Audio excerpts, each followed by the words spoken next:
Grabe, alam mo mabilisan lang 'to 'no dahil, nakakatuwa nakailang usap na kami ngayon pero siyempre ayaw naman natin suluhin ang pagkakataon na ma-interview ang ating SEA Games champion nung 2023 at 2025 at recently lang po 'no, siya rin po ang nag-uwi ng, first place sa ating one of the history making ng EDSA Marathon o yung Manila Marathon ng 100,000! Makahingi nga ng 5,000 dito mamaya. Let's all welcome our SEA Games champion and of course, our marathoner, Arlan Arbois! Let's go, sir! Good afternoon, ma'am. At saka sa mga nakinig ngayon sa Love Radio. Good afternoon Ayan. po. O, di ba? Good afternoon, sir. Baba mo konti yung mic mo, parang mataas. Ayan, o, di ba? Live na natin siya kasama ngayon. First of all, di ba? Una sa lahat, ang tanong natin, may ano ka ba? Lahing motor ka ba? Kasi ang last time mo from your marathon is 2:50. 2 hours 19, ma'am. 2 hours and 19. My gosh. Grabe. Kung baga sa motor, kaya-kaya niyo. Ano ba yan? Ano kinakain mo? Parehas lang, ma'am. So, Kuwan lang po. Nagkaiba lang po sa training natin. okay. So, ito guys kung sa mga hindi nakakaalam, last July, wait, was that? June 12. 12, yes. June 12, kasama natin si Arlan kung saan sumali siya sa Manila Marathon dyan sa may MOA, sa may Pasay. Hanggang EDSA, kumbaga SM MOA hanggang SM North EDSA, tinakbo niya yan, it's 42 kilometers to be exact, nang sa loob ng 2 hours and 19 minutes. Ano yung mga naging preparation mo dito, sir? Bali, after namin sa Tokyo Marathon, ma'am, na balitaan ko na may EDSA Marathon. Kaya Okay. tinuloy-tuloy ko tapos nagpaalam po ako sa coach ko. Sabi ko, maglaro ako ng coach, Manila Marathon dahil gustong-gusto ko talaga laruin yan. Kasi nung last Manila Marathon, hindi po kami naglaro. Kaya, Okay. yun, Ano yung pinaghandaan nyo talaga? pinaghandaan talaga. Alam mo yung ruta na parang sabi nga nila, ang dami nag-run kasi nga parang roller coaster yung ruta doon. Oo. So ilang days, ilang months mo siyang pinaghandaan? Bali, 2 buwan po pinaghandaan talaga. 2 buwan. Hindi po basta-basta maghanda ng marathon eh. Alam mo, ilang beses din natin yung sinasabi sa ating mga viewer, no? Dahil Oo. kasi before, I've also interviewed dito sa Sweat Talk natin sila Richard Solano, tsaka sila Sonny Wagdos, tsaka si Art Joy. And again, this is another achievement, kumbaga para sa Pilipinas. Alam mo, ang sarap lang din na makakita ng taong magrepresenta ng Pilipinas sa larangan ng marathon. No? And kung bibigyan mo lang din ng idea yung mga tumatakbo ngayon, yung mga gustong sumali sa marathon, ano yung basic na pwede mong maibigay sa kanila? Yung tip ba na parang, okay, ito lang yung 3 bagay nyong dapat tandaan kapag ganito yung distansyang gusto nyong takbuhin. Pag may gusto talaga silang salihan na marathon, kailangan talaga na paghandaan. Hindi kasi basta-basta na sasali ka lang na hindi mo pinaghandaan dahil magsisisi ka lang pagkatapos. Baka kaya yung iba sasabihin nila, hindi na ako sasali sa susunod na marathon dahil sobrang hirap. Mahirap talaga sa pag hindi mo pinaghandaan. Pero pag pinaghandaan mo, nai-enjoy mo siya habang tinatakbo. So, mas maganda pang napaghahandaan talaga. Opo. Ano yung paghahandang ginagawa mo? Like, morning, evening, tumatakbo ka? May kinakain ka bang specific? Di ka na ba pumapasok sa opisina para na lang tumakbo? Charot! Meron ka bang side job bukod dito? O ito talaga, full-time? Isa naman po kaming military. Ay, bye-bye! Kaya naman pala siya malakas din. Pero sa totoo lang, no, meron ka ring nakuhang discipline or training from the military. Opo. No? At saka binigyan din po kami ng time for training lang talaga sa kasi may po kami DS na tinatawag sa Ano yung DS? yung DS yun? Detached unit. Bali Kumbaga may time detached frame na kayo service siya. na pwedeng umalis sa kampo. Bali separate siya na unit na for mga athlete habang active pa. Binibigyan ni AFP ng training muna to focus sa mga kung anong namin ngayon ng mga event. Nice. So, kumbaga, pwede kayong lumabas para mag-focus lang din sa training nyo Opo. as an athlete. That's Habang nice. nasa national team pa. Nice. Ilang years ka na nasa national team, sir? 2023 ako nag-start eh. 2023. Pero ever since, bata ka pa lang, tumatakbo ka na sa asawa mo. Charot! Tumatakbo ka na. High school. High school. Sprinter or marathoner talaga? Kuha na talaga, long distance na. Long distance na talaga. Kasi ito sa mga hindi nakakaalam, iba po talaga ang training ng sprinter at saka ng mga long distance. Opo. No? So, anong pinagkaiba nun sa dalawa? Kung long distance, sabi nila, bukod sa kada linggo, kailangan umaabot ka ng 100 kilometro para takbuhin. Tama? Tama. Ano yung sa'yo, sir? 100 din o mas higit pa? Pag normal days lang namin, nasa 130 to 150. Normal? Ba, hindi na normal yun. 130 kilometers every week. Grabe. Anong nakain mo? Pero ito, meron bang diet ang ating mga national athlete kagaya ni Sir Arlan? May kuha naman kami sinusunod na nutritionist na bali hindi naman siya talaga totally diet sa amin. Oo. Kasi kailangan namin ng carbs, protein. kanin. Oo. Kailangan mag-combine yung lahat para maibalik namin yung doon kami kumuha ng energy sa Totoo. kinakain natin. Sa carbohydrates, di ba? Marami ang nag-aakala na kapag raw kumakain ka ng too much carbohydrates, tataba ka. Tumataba. Pero kung sobrang active naman din talaga ang lifestyle mo, no? Oo. Kagaya ni Arlan, sabi ko sa'yo, kanin ang kaibigan mo. Kukulangin yung pagkain. Di ba? So, usually, gano'ng karami ka kumain kada araw? Marami, Nakakaubos. depende Isang kainan, isang upuan, kung isang hanggang manok. mabusog kami. isang buong manok kaya mo ubusin? Hindi naman. Siguro yung sa inasal. Ilang kanin? 3 or 2. Grabe, no, 2 cups. 3 to 2 napakarami. cups. My gosh. Oo. Anyway, mamaya, no, Arlan, tuloy-tuloy ang ating daldalan. But for now, syempre, tuloy-tuloy muna ang ating feel-good music. Pero, bago tayo mag-feel-good music ngayon, syempre, alam ko may mga kabisyo tayo na minsan, sumasakit na rin ang katawan, di ba? Kaya kapag ka sumasakit ang katawan, alam nyo na ang gagawin nyo dyan. It's time para uminom ng gamot. Para sa sakit ng katawan, ayan, saktong-sakto, para sa sakit ng katawan, may ekstrang panlaban dyan. Dahil ang dating Alaxan, ngayon, extra galing na. New Alaxan Extra. Gaano ka extra? Ngayon up to 3 times faster na versus Alaxan FR. Oo, 3 times faster. Kaya pina-extra bilis-bilis-bilis laban sa body pain. Galing, di ba? Kaya para sa sakit ng katawan dyan, alam nyo na ang gagawin nyo ha. Dito ka na sa mas mabilis at mas magaling. Works up to 3 times faster versus Alaxan FR. New Alaxan Extra. Paracetamol plus ibuprofen sodium dehydrate is a generic name of Alaxan Extra. If symptoms persist, consult your doctor. Tuloy-tuloy pa ating kwentuhan ng ating Sweat Talk with Arlan Arbois. But for now, tuloy-tuloy ang Feel Good Music ngayong Feel Good Friday. Kailangan ba may memories yan? Basic. So, ayun! Tuloy-tuloy tayo, sir. Dito tayo ngayon sa ating live. So, baka may live na-shock pa lang. siya kasi ang aga namin nagsimula. Well, actually, pantay lang din naman talaga. So, kanina nag-radyo tayo, sir. And ngayon, nandito na tayo sa dito. online. Ayan, mag-hi ka sa mga fans mo. Saan bang kamera? Ayan, ang camera. Ito. Ito bro. Ayan. Ito dito. Hello ka, sir. Hello sa mga fans ni Ma'am Tony. Sa fans mo, ano Sa ka fans ba? Sobrang dami mo ng fans ngayon. Shout out kasi, sa inyo, shout out. diba? Shout out atin na nga yung mga kamag-anak. Diba? Nakakatuwa dahil nakasama natin ngayon dito si Sir Arlan. And what we're talking about kanina is yung diet niya pagdating dito sa pagtakbo, which is wala talagang diet at all. Hindi pwede mag-diet, no? Hindi pwede mag-diet sa amin. Pero meron ba kayong specific na pagkain na dapat mataas yung content? Like, for example, ano ba mas marami? Protein? Carbohydrates ba? Sweets ba? Or anything? Sa amin ma'am, pantay lang ma'am. Pantay Oh, lang din. kailangan- Walang limit. Basta Oo. mabusog na kami yun na, tama na yun. Nice, no? Ganun lang yung sekreto pag basta grabe yung load nyo sa training. Oo. Huwag kayong mag-diet kasi manghihina kayo. Totoo Kasi rin naman. nababawasan yung energy nyo eh. Ito, ang tanong ko ngayon is, di ba ikaw yung nanalo ng 100,000 last time? Straight ba nilang binigay yun? Yes. Straight talaga? Oo. As in cash? Cash talaga. Wow! In fairness talaga sa Run Rio, no? For Manila Marathon.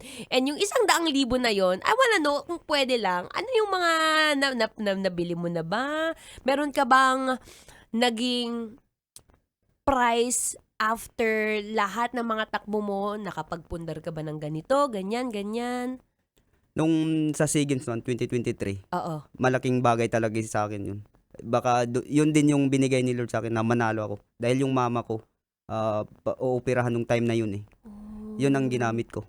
Walang tumulong sa akin, ako lahat naggastos. Oh my gosh. Pinaoperahan ko nung 2025 na naman, na panalo ko, may binili akong lupa sa General Santos City. Wow. Ginamit ko lahat ng mga napanalunan ko para may nakikita ako. Oo, yun din ang maganda no? Parang yung pinaghirapan mo, pag alam mong gamitin yung pera mo ng husto, makikita at makikita mo rin talaga yung resulta nito. No? Yes po. Kaya bukod dun din, Arla, no? Yung pera na kinita mo doon, is it something na parang naging motivation mo na rin to do what you're doing? Kasi malaking motivation naman din talaga ang pera, di ba?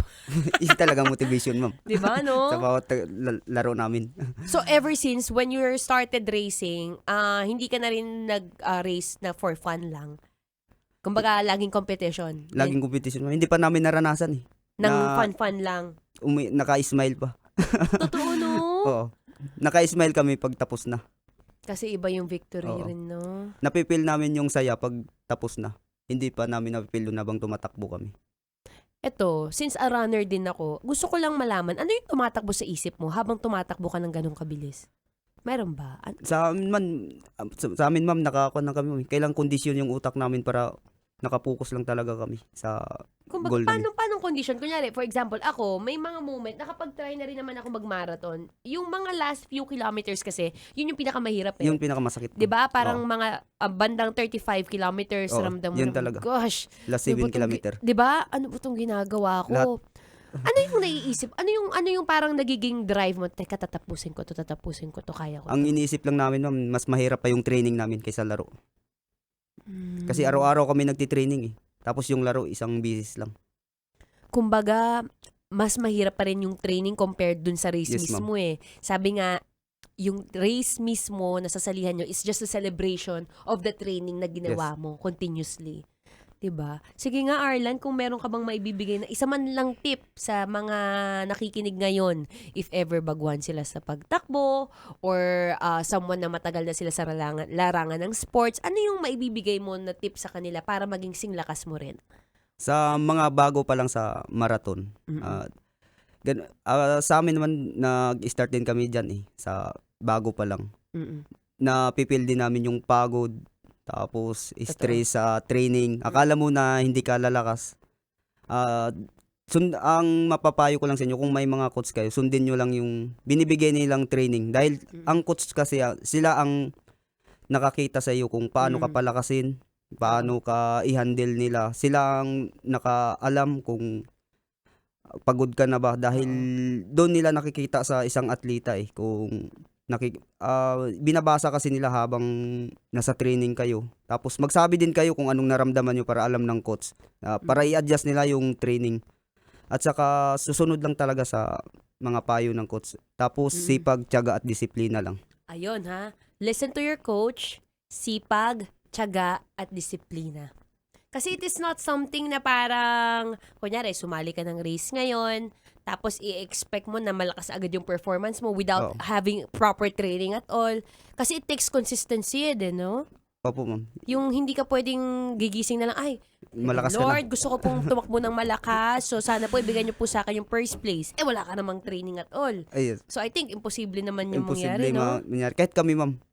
Kahit Okay. matagal na kami sa pagmamarathon, pag wala kaming training, mahina talaga yung performance namin. Mahina talaga. So, nagkaroon ka ba ng rest day? Like, for example, sa isang buong linggo, ilang oras, ilang araw yung rest day mo? Wala talagang takbo. May ganun ba?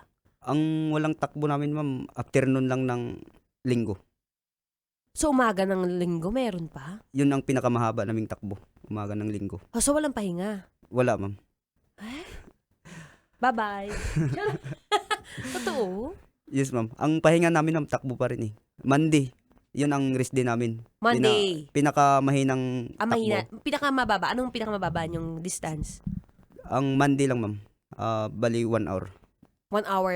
Easy. Super easy na sa 5 pace or 4:50 ganun. Easy mo yon. Pero sa iba, hindi nila i-compare sa amin, ma'am. Yung kung anong pinaka-easy nila na takbo, Oo, depende yun sa ang heart rate mo ipapalo din, nila. no? Opo, ma'am. Paano mo napapababa yung heart rate mo? Ito sa mga hindi nakakaalam, sa running po kasi may iba't ibang zones yan eh. May zone 1, which is the most easiest, almost recovery run na siya. At meron din naman hanggang zone 5 na kung saan, ito talaga yung todo bigay mo, hihingaling ka na, hanggat kunin ka na nilo. Charet. Yun yung pinaka-extreme levels Yun when it yung comes to running. Interval, ma'am. Speed Interval. Yan, Oh. split interval. So, para kay Arlan, ano yung mabibigay mong tip para bumaba yung heart rate agad? Sa amin, ma'am, napapansin lang namin nung habang tumatagal na kami sa takbo eh. Pero ang nakapababa talaga ng heart rate yung long run, ma'am. Kasi doon siya Na nasasanay. mabagal. Oo. Yung pinakahabang long run namin sa linggo. Kasi doon siya nasasanay eh. Sa matagal na takbo. Endurance din talaga, Oo. no? Endurance talaga. Bumababa din yung heart rate mo pag mataas na ang endurance mo. O yun bumababa ang heart rate mo pag mataas ang endurance mo. So, again, marathon is an endurance sport. Yes, Ito yung tipong kahit masakit na, pagod ka na, ayaw mo na, itutuloy mo pa. 'Di ba? Meron ka bang naging hugot? Ito, last question. May naging hugot ka ba nung tumakbo ka? Ano ka ba? Broken-hearted ba si Arlan? Or, Hindi naman, ma'am. ano, Na-inspire lang, ma'am.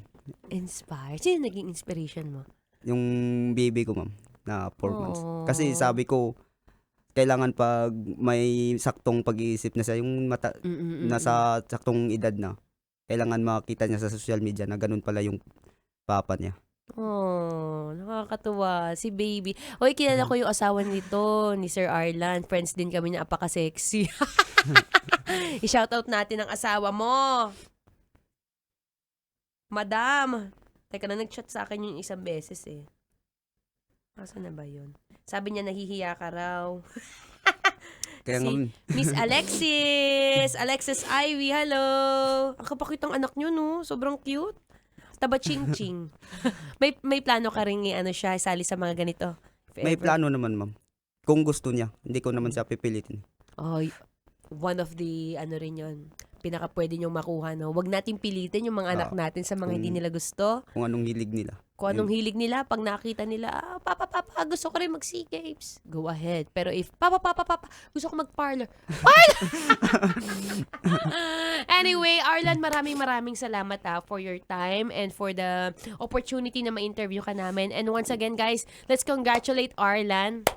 Ayan yung mga intern natin, mga OG, palakpak ka, Thank you. Yan, di ba? Congratulate natin siya kasi it's not a joke na matapos yung marathon for almost 2 hours and 19 minutes lang. Tama, no? Hindi, ma'am. 31 minutes. 2 best time hours ko, and 31. Yes po. Yung best time ko, 2 hours 19. Yung 2 hours and 19. Sa Japan po. Tingnan mo, mas mabilis pa pala sa Japan. 2 hours and 31 minutes for Manila Marathon. Congratulations again, Arlan, our boys. Ayan, baka may gusto kong i-shoutout. Ano ba yung social media mo? Saan ka namin may follow para naman ma-inspire kami at mahawaan kami ng pagiging motor mo? Tara! Go! May kuan naman ako. Facebook account at saka IG. Same name lang po. Arbois Estobo Arlan Jr. Yun lang, pakipalo lang guys kung makikita nyo. Makita nyo yung mga training ko doon, na mga videos kung paano ako lumuhod sa training. Nandun. Kung paano ako sumuka. Nandun. May suka din. Yes, ma'am. My gosh, see, hindi talaga biro. Again. Makikita nyo doon sa reels ko. Ina-upload ko naman eh. At saka, isa-shoutout ko po yung team ko na Team Philippines Long Distance Runner. At saka sa coach ko sa national team, Coach Cristabel Martes at saka Coach Eduardo Buenavista. Yun yung mga legendary coach Coach namin. Eduardo, hello! Hello sa Team Philippines, Team National Philippines. Yes, ma'am. Long Yay! distance. Okay pa, meron ka pa, Sir Arlan? Yun lang, ma'am. Wala na. Yay! Maraming salamat again, Arlan, our boys, for being here. And maraming salamat for bringing another pride dito sa Pilipinas. Na-appreciate namin yung effort mo. And I hope there are still more kabisyo ang mahawa sa'yo. Hindi lang sa sport na meron ka, but the discipline, sipag na meron ng isang Arlan. Again, mga kabisyo, kami i-exit na, no? Magti-tiktok pa kami. Naralang sa'yo ang giling-giling. Yun But na. for now, parang kinabahan siya dun sa part na yun. Parang, ba naman to si Maratoni? Usapan, interview lang. Anyway, guys, maraming salamat. You can follow me on my social media account. It's Maratoni. It's Mara space TONEE. Happy Friday, everyone. Bye!